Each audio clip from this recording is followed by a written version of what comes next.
ဇလန်းအစမှာကောင်လေးတစ်ယောက်ဟာကြက်တက်ယုံထဲမှာကြက်တကောင်ကိုတက်ဖြတ်နေတာကိုစိတ်ဝင်စားထိုင်ကြည့်နေပါတယ်။ကြက်ကနာကျင်ပြီးရုန်းကန်နေရတာကိုသူကပျော်ရွှင်စွာကြည့်နေတဲ့ပုံကနေဒီကောင်လေးဟာတခြားကလေးတွေနဲ့မတူဘူးဆိုတာသိတာနေပါတယ်။အဲ့ဒီနေရာကနေမပြန်ခင်သူဟာကြက်ရဲ့ဖြတ်ထားတဲ့ခေါင်းကိုခိုးယူလာပြီးဖခင်နဲ့အတူအိမ်ပြန်လာပါတယ်။အိမ်ရောက်တဲ့အခါအဲ့ဒီကြက်ခေါင်းကိုတေဆုံးနေတဲ့တရိษံတွေနဲ့အသက်ရှင်နေသေးတဲ့တရိษံတွေထည့်ထားတဲ့ဖန်ဘူးတွေရဲ့စုဆောင်းမှုတွေထည့်လိုက်ပါတယ်။ဒီအရာတွေကိုဖခင်ကတွေ့သွားတဲ့အခါကောင်လေးကိုလက်တွေချီပြီးကြောကိုကျိန်နဲ့ရရဆက်ဆက်ရိုက်နှက်ပစ်ပေးပါတယ်။နှစ်ပေါင်းများစွာမရက်မနာခံခဲ့ရတဲ့အနိုင်ကျင့်မှုနဲ့အကြမ်းဖက်မှုတွေကြောင့်ကောင်လေးဟာနာကျင်မှုကိုမတုံ့ပြန်တော့တဲ့အထိစိတ်ပိုင်းဆိုင်ရာခံနိုင်ရရှိလာပါတယ်။ဒီနေ့မှာတော့သူ့အဖေကိုမခံနိုင်တော့ဘူးလို့ဆုံးဖြတ်လိုက်ပါတယ်။အဝတ်လန်းတဲ့ကျိုးနဲ့ဖခင်ကိုလေပင်းညစ်တက်ပြီးအလောင်းကိုအိမ်နောက်ဖေးမှာမြုပ်လိုက်ပါတယ်။ပြီးတော့သူ့မျက်နှာပေါ်မှာကြောက်စရာကောင်းတဲ့အပြုံးတစ်ခုနဲ့အဲ့ဒီနေရာကနေထွက်ခွာသွားပါတယ်။နှစ်တွေကြာပြီးနောက်ခရသဆိုတဲ့မိန်းကလေးငယ်တစ်ယောက်ဟာသူ့ညီမလေးဒဗျာနဲ့အတူအကတင်တန်းကိုရောက်လာပါတယ်။တင်တန်းပြီးတဲ့အခါခရသဟာသူ့တငယ်ချင်းတွေနဲ့စကားပြောနေပြီးသူ့မသဘောကျတဲ့ကောင်လေးကိုဖုန်းနံပါတ်တောင်းဖို့တငယ်ချင်းတွေကအားပေးနေကြပါတယ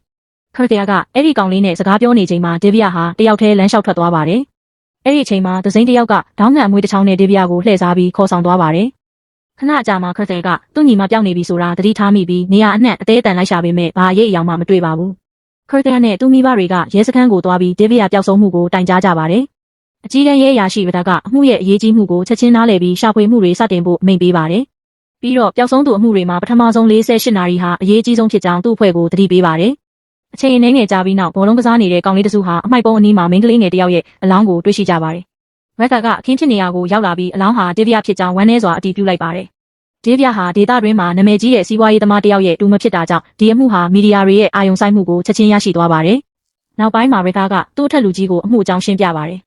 စစ်ချက်အရဒေဗီယာဟာမိဖို့ကြောင့်သုံးထားနဲ့တစ်ချက်တည်းထိုးသက်ခံထားရတာဖြစ်ပါတယ်။အလားတူပုံစံနဲ့အနီးနားမျိုးကအသက်9နှစ်အရွယ်ကလေးမလေးတစ်ယောက်လည်းမကြသေးခင်ကအသက်ခံထားရကြောင်းရက်တာကပြောပြပါတယ်။ဒါကြောင့်ဒီအမှုနှစ်ခုလုံးဟာလူသက်သမားတစ်ယောက်တည်းရဲ့လက်ချက်ဖြစ်နိုင်တယ်လို့သူမတန်တရားရှိလာပါတယ်။ဒါပေမဲ့အထက်လူကြီးကဒီယူဆချက်ကိုလျှို့ဝှက်ထားဖို့အမိန့်ပေးပြီးမှုကင်းစေးပညာကျွမ်းကျင်သူ10မျိုးကိုအမှုမှာအချိန်ပြည့်ပါဝင်ကူညီစေပါတယ်။ဒီဆုံးဖြတ်ချက်ကိုတော့ရက်တာကကိုရေးကိုတာအကြောင်းပြချက်တစ်ခုကြောင့်မကျေနပ်ပါဘူး။အဲဒီနောက်ဇက်ဝင်ခန်းက10မျိုးရှိနေတဲ့ရဲစစ်စေးရေးခန်းကိုပြောင်းသွားပါတယ်။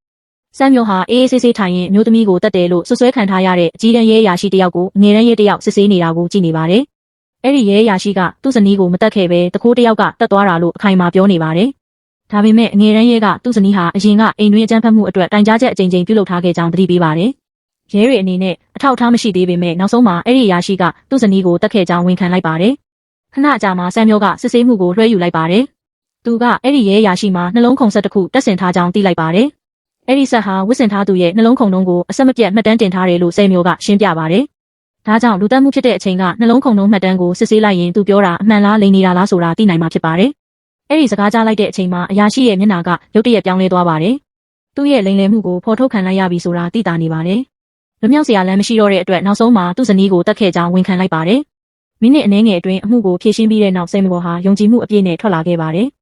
ဒါပေမဲ့သူ့ကို officer ရတဲ့ဦးဆောင်တဲ့ဒေဗီယာလူတက်မှုအမှုပဲတာဝန်ပေးထားကြောင်းသိလိုက်ရတဲ့အခါသူလည်းမကျေနပ်ဖြစ်သွားပါတယ်။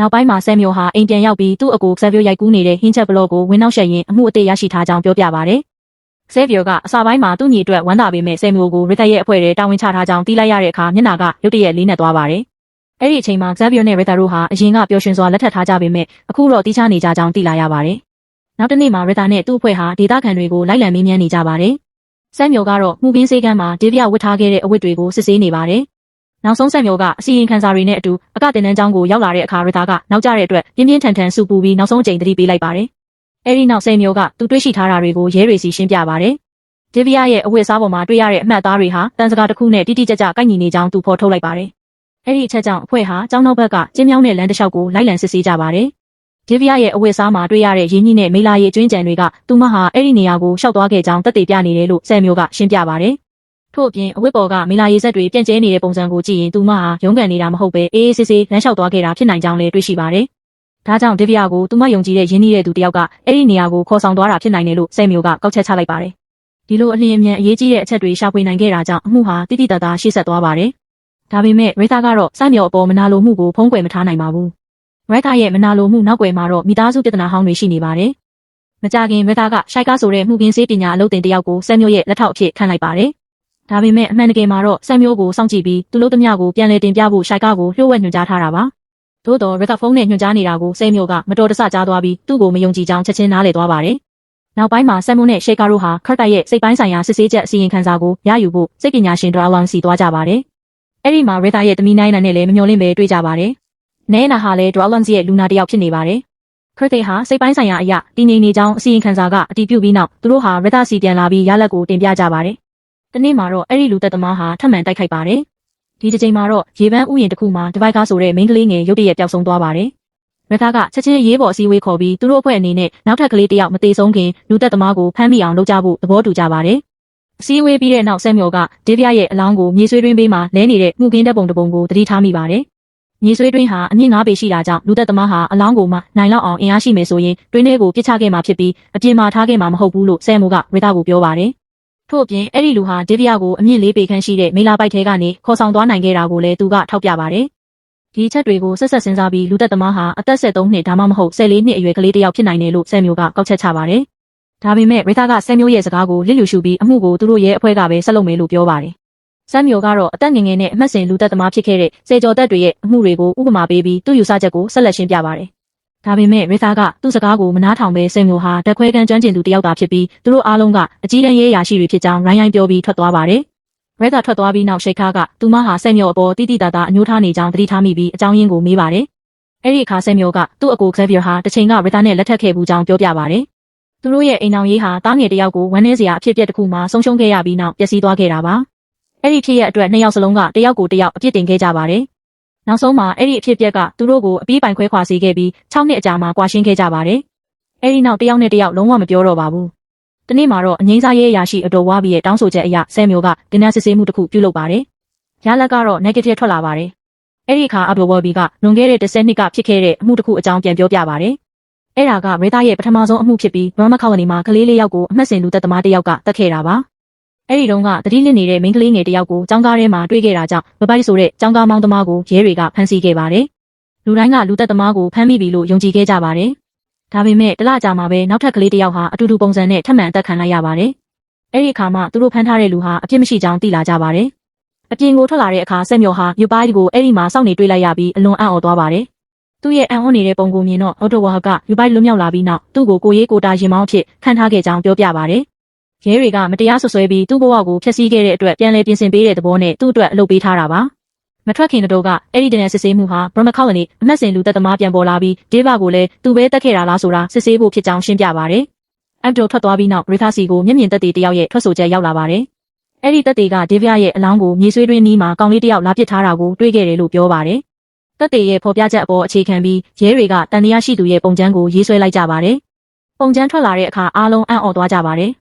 အဲ့ဒီပုံထဲမှာအသက်12နှစ်အရွယ်ကြောက်စရာကောင်းတဲ့မျက်နှာပုံစံရှိတဲ့ကောင်လေးတယောက်ကိုဖော်ပြထားပါတယ်။ရဲတွေကသတင်းအချက်အလက်အသစ်တွေရရှိနိုင်ဖို့အတွက်အဲ့ဒီပုံကျမ်းကိုမီဒီယာကနေဖြန့်ဝေလိုက်ပါတယ်။သတင်းစာရှင်းလင်းပွဲပြီးတဲ့နောက်ရေတာကဆမ်မြူရဲ့ကူညီမှုကိုအတိအမှတ်ပြုပါတယ်။အရင်ကဆမ်မြူပြောခဲ့တဲ့လူသက်သမားဟာကလေးတယောက်ဖြစ်နိုင်တယ်ဆိုတဲ့ယူဆချက်ဟာအခုအမှုကိုရှေ့ဆက်နိုင်အောင်အထောက်အကူပြုခဲ့ကြောင်းရေတာကဝန်ခံပါတယ်။အဲ့ဒီပုံကျမ်းကိုမြင်ပြီးနောက် Dwellons ကရေတာကိုသူ့ရုံးခန်းစီခေါ်ပါတယ်။သူကမကြသေးခင်ကလူငယ်ထိန်းသိမ်းရေးဂေဟာကနေစေကူတောက်မှုခံယူဖို့သူ့စီရောက်လာခဲ့တဲ့ Ruben ဆိုတဲ့ကောင်လေးတယောက်အကြောင်းပြောပြပါတယ်။ဒါပေမဲ့ Ruben ဟာနောက်ပိုင်းမှာပျောက်ဆုံးသွားခဲ့ပါတယ်။ရေသာက Ruben ရဲ့တပ်ပုံကိုမြင်လိုက်တဲ့အချိန်မှာရဲတွေထုတ်ပြန်ထားတဲ့ပုံကျမ်းတွေကကောင်လေးနဲ့တယောက်တည်းဖြစ်ကြောင်းချက်ချင်းသိလိုက်ပါတယ်။ Dwellons ကရေသာကိုသူ့ရဲ့လုပ်ဖော်ကိုင်ဖက် Demenon စီသွားဖို့ညွှန်ပြပါတယ်။ Demenon ကလွန်ခဲ့တဲ့နှစ်တွေတုန်းက Ruben ဟာအသက်6နှစ်အရွယ်နဲ့သူ့တငယ်ချင်း2ယောက်ကိုတတ်ခဲ့ပြီးနောက်ပြန်လည်ထူထောင်ရေးအတွက်သူ့စီရောက်လာခဲ့ကြောင်းပြောပြပါတယ်။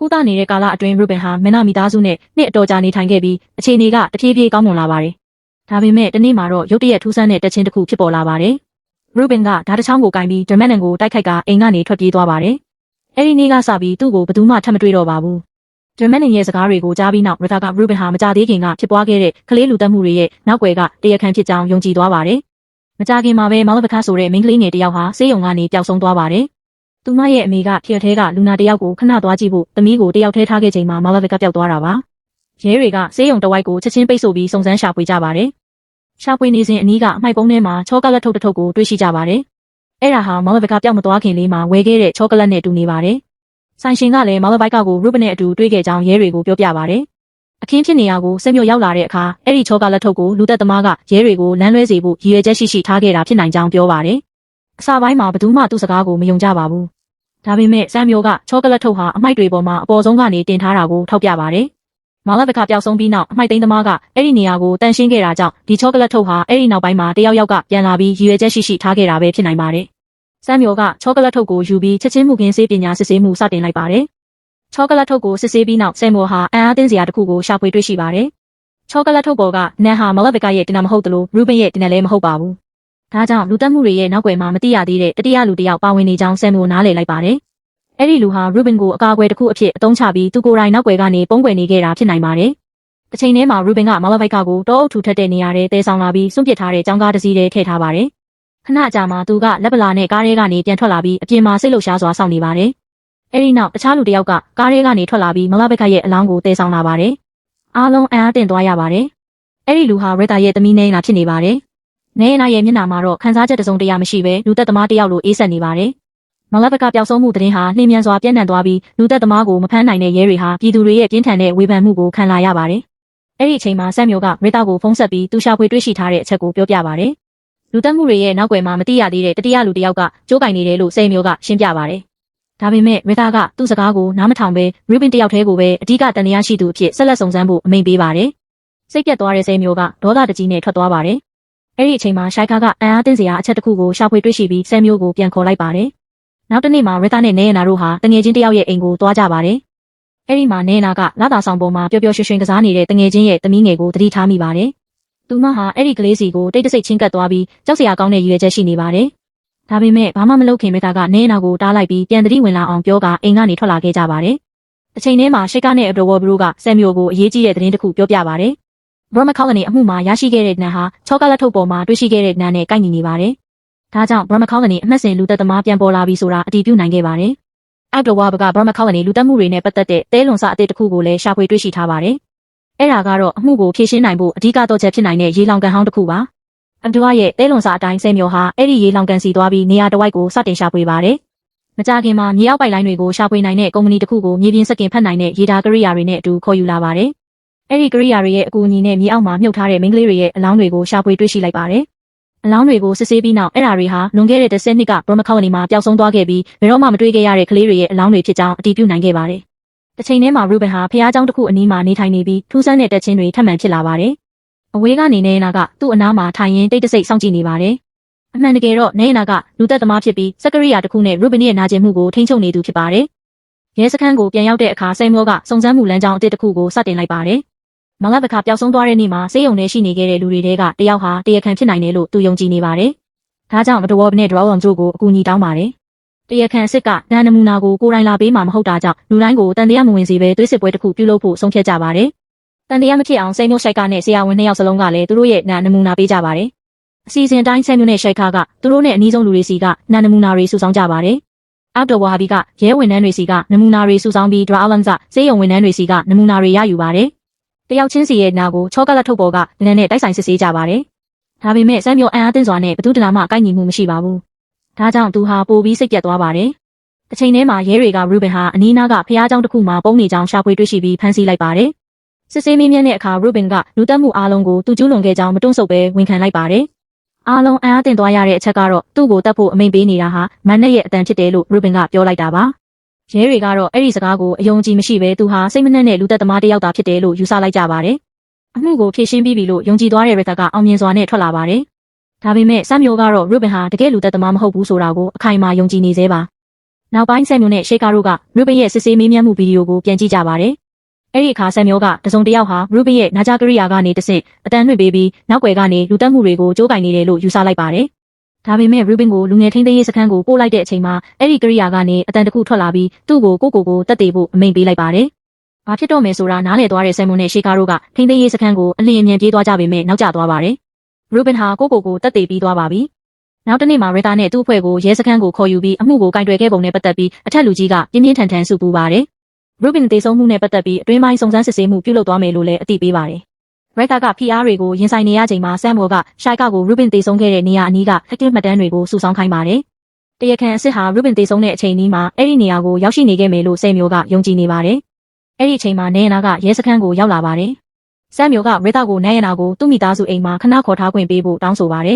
။စုံစမ်းစစ်ဆေးမှုတွေပြီးတဲ့အထိသူမကိုလုံခြုံတဲ့နေရာမှာထားနိုင်မှာဖြစ်ပါတယ်။ရက်တာကအစပိုင်းမှာမလိုလားပေမဲ့နောက်ဆုံးသဘောတူလိုက်ပါတယ်။ဆမ်မျိုးကနေရနာကိုသူ့မိသားစုအိမ်စီခေါ်သွားပါတယ်။အဲ့ဒီမှာနေနာဟာအချိန်တော်ကြာမတွေ့ခဲ့ရတဲ့သူ့အဖေဆက်ပြွန်းနဲ့ပြန်တွေ့ပါတယ်။နေနာကမိသားစုနဲ့မြန်မြန်ရင်းနှီးသွားပြီးညစာအတူစားကြပါတယ်။ပြီးတဲ့နောက်အားလုံးကအတူထိုင်ပြီးကာတွန်းကြည့်ကြပါတယ်။ နဲနာအိယာဝင်သွားတဲ့အခါကလပ်ပြိုကဆမ်မျိုးကိုသူ့သမီးနဲ့အမှတ်တရကောင်းတွေအများကြီးဖန်တီးခြင်းကြောင်းပြောပါတယ်။အကြောင်းကတော့အရင်ကသူ့သမီးနဲ့အချိန်အများကြီးမဖြတ်တန်းနိုင်ခဲ့လို့ပါ။အဲ့ဒီအချိန်မှာဆမ်မျိုးစီကိုရှစ်ကဖုန်းဆက်လာပါတယ်။ရူဘင်တေဆုံးမသွားခင်လေးမှာသူ့အခန်းပြင်ဘက်မှာအပြာရောင်စစ်ဗစ်ကကားတစ်စီးရှိနေခဲ့ကြောင်းရှိုက်ကပြောပါတယ်။ဒါပေမဲ့ကားနံပါတ်နဲ့ရင်မောင်းရဲ့ပုံကိုတော့မရရှိခဲ့ပါဘူး။ဖုန်းချပြီးနောက်ဆမ်မျိုးကသူ့အိမ်ပြင်မှာအပြာရောင်စစ်ဗစ်တစ်စီးရပ်ထားတာကိုသတိထားမိပါတယ်။ကားထဲကိုစူးစမ်းကြည့်လိုက်ချိန်မှာတော့ရပိုင်းကနောက်ကနေရုတ်တရက်ရိုက်နှက်လိုက်တာကြောင့်ဆမ်မျိုးသတိလစ်သွားပါတယ်။အချိန်ထဲမှာနောက်ထပ်မိန်းကလေးငယ်တစ်ယောက်ပျောက်ဆုံးသွားပါတယ်။ရဲတွေကသူမရဲ့မိခင်ဖုန်းကိုခြေရာခံနိုင်ကြောင်းသိလိုက်ရပြီးအဲ့ဒီဖုန်းကိုမိန်းကလေးကယူဆောင်သွားခဲ့တာဖြစ်ပါတယ်။တောအုပ်တနေရာမှာတော့ဆမ်မျိုးသတိပြန်ရလာပါတယ်။သူဟာအရင်ကကလေးတွေကိုတတ်ခဲ့တဲ့စွန့်ပစ်ကြောင်းကားထဲမှာပိတ်မိနေပါတယ်။မကြခင်ရပိုင်းရောက်လာပြီးအံ့အားသင့်စရာအမှန်တရားကိုဖော်ထုတ်ပါတယ်။ကလေးတွေကိုတတ်တဲ့အစီအစဉ်တွေအားလုံးကိုသူကိုယ်တိုင်ကြိုးကင်ခဲ့တာဖြစ်ပြီးရူဘင်ကိုလည်းသူကထိန်းချုပ်ထားခဲ့တာပါ။ပြီးတော့မင်္ဂလာပကရဲ့အလောင်းကိုနဲနာတဲဆောင်သွားတဲ့ဗီဒီယိုကိုဆမ်မျိုးကိုပြပါတယ်။ဆမ်မျိုးကအဲ့ဒီမြင်ကွင်းကိုကြည့်ပြီးအံ့အားသင့်နေချိန်မှာယူပါဒီကနောက်ထပ်ဗီဒီယိုတစ်ခုကိုပြပါတယ်။အဲ့ဒီဗီဒီယိုထဲမှာနဲနာနဲ့အလွန်တူတဲ့မိန်းကလေးတစ်ယောက်ကိုတွေ့ရပါတယ်။ဒါပေမဲ့သူမဟာနဲနာမဟုတ်ပါဘူး။သူမကနဲနာရဲ့အမွှာညီမနဲကဖြစ်ပြီးလူတိုင်းကတော့နဲပြတည်ဆုံးသွားပြီလို့ယုံကြည်ထားကြတာပါ။ယူပါဒီကသူ့ရဲ့တကယ်အစီအစဉ်ကိုဆမ်မျိုးကိုရှင်းပြပါတယ်။လွန်ခဲ့တဲ့10နှစ်က Brahma Colony အမှုမှာရေကာကသူ့ကိုလူသက်သမားအဖြစ်မှားယွင်းဆွဆွဲခဲ့တာကြောင့်ယူပါဒီရဲ့နာမည်ဂုဏ်သိက္ခာနဲ့မိသားစုဘဝအားလုံးပျက်စီးခဲ့ရပါတယ်။ဒါကြောင့်ရေကာကိုလက်စားချေဖို့အတွက်သူမရဲ့သမီးနဲနာကိုလူသက်သမားအဖြစ်အပြစ်ပုံချဖို့စီစဉ်ခဲ့တာပါ။ဒီအမှန်တရားကိုကြားလိုက်ရတဲ့ဆမ်မျိုးကယူပါဒီကိုရုတ်တရက်တိုက်ခိုက်ပြီးချီနှောင်ထားတာကနေလွတ်မြောက်ဖို့ကြိုးစားပါတယ်။နှစ်ယောက်ကြားမှာပြင်းထန်တဲ့တိုက်ပွဲဖြစ်ပွားပြီးခဏအတွင်းယူပါဒီကအသာစီးရသွားပါတယ်။ဒါပေမဲ့ဆမ်မျိုးကပြန်လည်အသာစီးရယူပြီးယူပါဒီကိုလေဘင်းကနေဖမ်းဆုပ်ထားလိုက်ပါတယ်။အဲ့ဒီအချိန်မှာယူပါဒီကဆမ်မျိုးကိုထိတ်လန့်စရာစကားတခုပြောပါတယ်။သူ့ကိုတက်လိုက်ရုံနဲ့ဘာမှမပြောင်းလဲဘူး။တကယ်လူသက်သမားဟာဆမ်မိုးမရောက်နိုင်သေးတဲ့နေရာမှာရှိနေစေဖြစ်တယ်လို့ပြောပါတယ်။ဆမ်မျိုးကအဲ့ဒီစကားကိုနားလည်ဖို့မအားသေးခင်အမည်မသိလူတစ်ယောက်ကသူ့ကိုတနက်နဲ့ပစ်ပြီးအပြာရောင် Honda Civic နဲ့ထွက်ပြေးသွားပါတယ်။ဒဏ်ရာရနေတဲ့ကြားကဆမ်မျိုးကကားကိုလိုက်ဖို့ချက်ချင်းစူးစမ်းပါတယ်။ကားထဲမှာတော့ကိုကြံခဲ့တာကြောင့်ဆမ်မျိုးကအဲ့ဒီကားနဲ့လိုက်လံသွားပါတယ်။ခဏကြာမှကားနှစ်စီးဟာတောအုပ်ထဲကနေထွက်လာကြပါတယ်။တစ်ချိန်တည်းမှာရဲတွေကပျောက်ဆုံးနေတဲ့မိန်းကလေးရဲ့ဖုန်းဖာကိုခြေရာခံပြီးလိုက်လာကြပါတယ်။နောက်ဆုံးမှာရဲတွေကဆမ်မျိုးမောင်းလာတဲ့ကားကိုကြားဖြတ်တားဆီးလိုက်ပါတယ်။ကားကိုဝိုင်းထားပြီးစစ်ဆေးတဲ့အခါပျောက်ဆုံးနေတဲ့မိန်းကလေးရဲ့အလောင်းကိုကားထဲမှာတွေ့လိုက်ကြပါတယ်။ဒါကြောင့်ရဲတွေကဆမ်မျိုးကိုအမှတ်စဉ်လူသက်သမားဖြစ်ယုံကြည်သွားကြပါတယ်။သူ့ကိုအပြစ်ပုံချခံလိုက်ရပြီဆိုတာနားလည်သွားတဲ့ဆမ်မျိုးကအမြန်ဆုံးထွက်ပြေးလွတ်မြောက်သွားပါတယ်။တစ်ချိန်တည်းမှာပဲလူသူကင်းမဲ့တဲ့မြောက်ခန်းတစ်ခုထဲမှာအမည်မသိအမျိုးသားတစ်ယောက်ကကြောက်လန့်နေတဲ့နေပြားစီကိုရောက်လာပါတယ်။သူမကိုစားစရာပေးပြီးဘာစကားမှမပြောဘဲပြန်ထွက်သွားပါတယ်။အခြားတစ်ဖက်မှာဆမ်မျိုးကလုံခြုံတဲ့ပုံခိုရာတစ်ခုမှရှိနေပြီးအမှုနဲ့ပတ်သက်တဲ့တဲလွန်စာတွေကိုတစ်ခုချင်းစီပြန်လည်ဆက်ဆက်စဉ်းစားနေပါတယ်။မကြခင်ကလေးပြောရောက်လာပြီးရဲတွေကတရားဝင်ဖမ်းဆီးမခံရခင်အာမခံရရှိထားပြီလို့ဆမ်မျိုးကိုပြောပါတယ်။ဆမ်မျိုးကိုရဲတွေကလိုက်လံရှာဖွေနေချိန်မှာအဘဝဘာကရေတာကိုသူ့အိမ်စီခေါ်ပါတယ်။ရက်ရောက်လာတဲ့အခါအံ့အားသင့်စွာနဲ့ဆမ်မျိုးနဲ့ဆေးဗီယိုကိုအတူတွေ့လိုက်ရပါတယ်။သူတို့ကနဲနာကမိန်းကလေးတစ်ယောက်ရဲ့အလောင်းကိုစွန့်ပစ်နေတဲ့ဗီဒီယိုကိုရေတာကိုပြသပါတယ်။ပြီးတော့နဲပြားဟာတေဆုံးသွားတာမဟုတ်ပဲအသက်ရှင်နေသေးကြောင်းလည်းပြောပြပါတယ်။ဆမ်မျိုးတို့ကအမှုနဲ့ပတ်သက်ပြီးရှာဖွေတွေ့ရှိထားသမျှကိုရေတာကိုအဆအဆုံးရှင်းပြလိုက်ကြပါတယ်။နောက်ပိုင်းဆမ်မျိုးကပြပတီရဲ့ဖုန်းကနေနဲပြားရဲ့တီနေရာကိုခြေရာခံနိုင်ခဲ့ပါတယ်။ပြီးတော့နဲပြားကိုကယ်တင်ဖို့အစီအစဉ်တစ်ခုချမှတ်လိုက်ပါတယ်။ရေတာနဲ့ဇေဗီယိုတို့ကနေပြားကိုကယ်ဖို့ထွက်သွားကြပါတယ်။ဆမ်မျိုးကတော့ဒရာလွန်စ်ကိုတွားခေါ်ပြီးလူသက်သမားကိုဖမ်းဖို့သူ့အကူအညီလိုအပ်ကြောင်းပြောပါတယ်။လမ်းမှာဆမ်မျိုးကရေလောင်ကန်ထဲမှာ Brahma Colony အလောင်းတွေနဲ့အတူတွေ့ခဲ့ရတဲ့အရွယ်ရောက်ပြီးသူတယောက်ရဲ့အလောင်းကိုဖော်ထုတ်နိုင်ပြီလို့ပြောပါတယ်။အဲ့ဒီအလောင်းကိုစစ်ဆေးတဲ့အခါအရေးကြီးတဲ့တဲလွန်စတစ်ခုကိုတွေ့ခဲ့ပါတယ်။အလောင်းမှာမြေမျိုးစားနှမျိုးကပ်နေပါတယ်။ဒါဟာအဲ့ဒီလူကိုရေလောင်ကန်ထဲမှာမမြုပ်ခင်တခြားနေရာတစ်ခုမှာအရင်မြုပ်ထားခဲ့ကြောင်းသက်သေပြနေပါတယ်။မြေမျိုးစားတစ်ခုမှာတော့ရှားပါတဲ့စီကျွင်းကြံတွေကိုတွေ့ရှိခဲ့ပါတယ်။အဲ့ဒီစီဟာစက်ရုံတစ်ခုကထုတ်လုပ်တဲ့စီဖြစ်ကြောင်းသိလာတဲ့အတွက်အလောင်းကိုအဲ့ဒီစက်ရုံအနီးမှာအရင်ဆုံးမြုပ်ထားခဲ့တာဖြစ်နိုင်ကြောင်းဆဲမျိုးကကောက်ချက်ချပါတယ်။ဒါကြောင့်လူသက်သမားဟာအဲ့ဒီအနီးနားမှာနေထိုင်ခဲ့ပြီးနောက်ပိုင်းမှာအလောင်းကိုရေလောင်ကန်စီပြောင်းရွှေ့ခဲ့တာဖြစ်နိုင်ပါတယ်။ဆမ်မိုကအဲ့ဒီ area မှာနေထိုင်တဲ့လူတွေရဲ့စာရင်းကိုရယူလိုက်ပါတယ်။အဲ့ဒီစာရင်းတွေကတယောက်ဟာလူသက်သမားဖြစ်ကြောင်းဆဲမျိုးကပြောပါတယ်။ပြီးတော့လူသက်သမားအဖြစ်သူမှတ်သားထားတဲ့နာမည်ကိုထုတ်ပြလိုက်တဲ့အခါအားလုံးအံ့အားသင့်သွားကြပါတယ်။အဲ့ဒီနာမည်ဟာတခြားသူမဟုတ်ဘဲဒရောလောင်ကိုယ်တိုင်ဖြစ်နေပါတယ်။တစ်ချိန်တည်းမှာဇလန်းဆာကတရိษံတွေရဲ့အစိတ်ပိုင်းတွေကိုစုဆောင်းနေတဲ့ကောင်လေးဟာတကယ်တော့ဒရောလောင်စဖြစ်ကြောင်းအတိတ်အကြောင်းပြန်ပြတာပါတယ်။ငယ်စဉ်ကဖခင်ရဲ့အကြမ်းဖက်မှုတွေကိုခံခဲ့ရတဲ့အလွန်ဟာနောက်ဆုံးမှာဖခင်ကိုတပ်ပစ်ခဲ့ပါတယ်။အလောင်းကိုအိမ်နောက်ဖေးမှာမြုပ်ထားခဲ့ပေမဲ့နောက်ပိုင်းမှာဖမ်းမိမှဆိုတာကြောင့်တခြားနေရာကိုပြန်ရွှေ့ခဲ့ပါတယ်။ဖခင်ကိုတပ်ပြီးနောက်အလွန်ဟာပုံမှန်ဘဝတစ်ခုကိုပြန်လည်နေထိုင်ခဲ့ပါတယ်။သူဟာအလွန်ချစ်ခင်ရတဲ့ဇနီးကိုအာရုံစိုက်ပြီးနေထိုင်ခဲ့ပါတယ်။ဒါပေမဲ့ဇနီးတေဆုံးသွားတဲ့အခါသူ့ရဲ့အချစ်တွေအားလုံးကိုတူးရဲသောသားနေဗင်းစီပုံအပ်လိုက်ပါတယ်။အဲဒီနောက်သူ့ဘဝဟာထပ်မံမှောက်မိုက်လာပါတယ်။အလွန်ကမှာနောက်ဆုံးအဆင့်ကင်ဆာရောဂါရှိကြောင်းသိရှိခဲ့ရပါတယ်။ဖခင်ရဲ့အကြမ်းဖက်မှုတန်းဇနီးဆုံးရှုံးမှုနဲ့တားဖြစ်သူနဲ့ခွဲခွာရမယ့်အတွေ့တွေကသူ့စိတ်ကိုတဖြည်းဖြည်းပျက်စီးစေပါတယ်။ အဲ့ဒီအတွင်းစုဆောင်းထားတဲ့ဒေါသနဲ့နာကျင်မှုတွေကိုဖြေဖျောက်ဖို့ကလေးတွေကိုတယောက်ပြီးတယောက်တက်ဖြတ်လာပါတယ်။အစပိုင်းမှာအလောင်းတွေကိုတောထဲမှာဆွန့်ပစ်ခဲ့ပါတယ်။ဒါပေမဲ့နောက်ပိုင်းမှာတော့သူ့အိမ်ထဲကပြို့ဝက်ခန်းတစ်ခုကိုအသုံးပြုပြီးကလေးတွေကိုပုံမရက်ဆက်တဲ့နီလန်းတွေနဲ့တက်ဖြတ်လာပါတယ်။အဲ့ဒီလူတက်မှုတွေကသူ့ရဲ့မကောင်းတဲ့စိတ်ဆန္ဒတွေကိုဖြည့်ဆည်းပေးနေခဲ့ပါတယ်။ဒါပေမဲ့အပြင်ပန်းမှာတော့သူဟာနေဗင်းကိုဘယ်တော့မှမရရှိခဲ့ဘူးတဲ့ပုံမှန်ကလေးဘဝမျိုးပေးခြင်းနဲ့ချစ်ခင်တတ်တဲ့ဖခင်တယောက်လိုဆက်လက်ဟန်ဆောင်နေပါတယ်။တစ်ချိန်တည်းမှာရတာကလူသက်သမားကိုဖမ်းမိဖို့နေရာအနှံ့စီးနှင်းရှာဖွေမှုတွေပြုလုပ်လာပါတယ်။အဲ့ဒီအချိန်မှာအလောင်းဟာနောက်ဆုံးတတ်ထားတဲ့ကလေးမလေးရဲ့အလောင်းကိုဖုံးကွယ်ဖို့အနီးနားကရပိုက်ရဲ့အကြောင်းကားထဲမှာထည့်ထားလိုက်ပါတယ်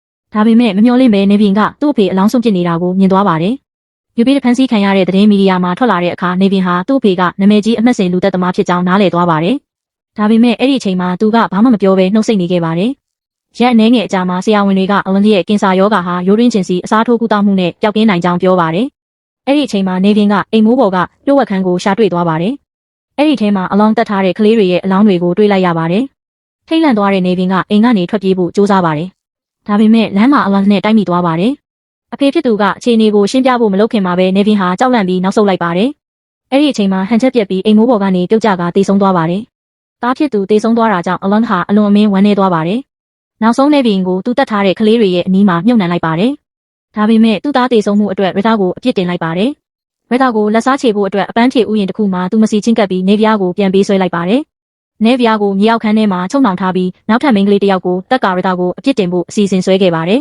။အစပိုင်းမှာအလောင်းဟာနေပြားကိုပါတက်ဖို့စီစဉ်ထားခဲ့ပါတယ်။ဒါပေမဲ့ရူဘင်နဲ့တွေ့ဆုံပြီးနောက်ရူဘင်ကိုအပြစ်ပုံချဖို့အကောင်းဆုံးလူဖြစ်မြင်လာပါတယ်။အဲ့ဒီနောက်ရူဘင်နဲ့ရပါးကိုအသုံးချပြီးရတာရဲ့သမီးနဲ့နောက်ကိုလူတက်မှုတွေအတွက်အပြစ်ပုံချဖို့အစီအစဉ်ကြီးတစ်ခုကိုစတင်ခဲ့ပါတယ်။ရည်ရွယ်ချက်ကတော့ရတာရဲ့ဘဝကိုအပြည့်အပိုင်ဖျက်ဆီးပစ်ဖို့ပါ။လက်ရှိအချိန်ကိုပြန်ရောက်လာတဲ့အခါအလောင်းကဆယ်မျိုးကိုအရာအလုံးကိုဝန်ခံပြောပြပါတယ်။ပြီးတော့နေဗီယာကိုဘယ်တော့မှရှာတွေ့နိုင်မှာမဟုတ်ဘူးလို့လည်းဆယ်မျိုးကိုချင်းချောက်ပါတယ်။အချိန်ထဲမှာရတာနဲ့ဆေးပြိုတို့ဟာတောအုပ်ထဲမှာနေဗီယာကိုလိုက်ရှာနေကြပါတယ်။ဒါပေမဲ့ဘလို့ရှာနတ်ဗျာရဲ့အရေးအယောင်ကိုတော့မတွေ့ရပါဘူး။အဲ့ဒီအချိန်မှာဇက်ဗီယာကဒရွန်တစည်းကိုအသုံးပြုပြီးအပေါ်ကနေရှာဖွေဖို့ဆုံးဖြတ်ပါတယ်။မကြခင်ဒရွန်ကမြေအောက်မှာဖုံးကွယ်ထားတဲ့အဆောက်အုံတစ်ခုကိုရှာတွေ့ပါတယ်။ရတာနဲ့ဆေးပြိုတို့ကချက်ချင်းအဲ့ဒီနေရာစီပြေးသွားကြပါတယ်။တကားကိုအတင်းဖွင့်ပြီးအထဲဝင်လိုက်တဲ့အခါပိတ်လောင်ထားတဲ့အခန်းတစ်ခုထဲမှာနေဗီယာကိုတွေ့လိုက်ကြပါတယ်။နောက်ဆုံးမှာနေဗီယာကိုအောင်မြင်စွာကယ်တင်နိုင်ခဲ့ပါတယ်။တစ်ဖက်မှာတော့အလန်စ်ကသူ့အစီအစဉ်အောင်မြင်နေတော့မဲလို့ယုံကြည်နေပါတယ်။ဒါပေမဲ့ဆမ်မြူအစီကိုနေဗီယာကကယ်တင်ခံလိုက်ရပြီဆိုတဲ့သတင်းရောက်လာတဲ့အခါအလွန်ရဲ့မျှော်လင့်ချက်တွေပျက်စီးသွားပါတယ်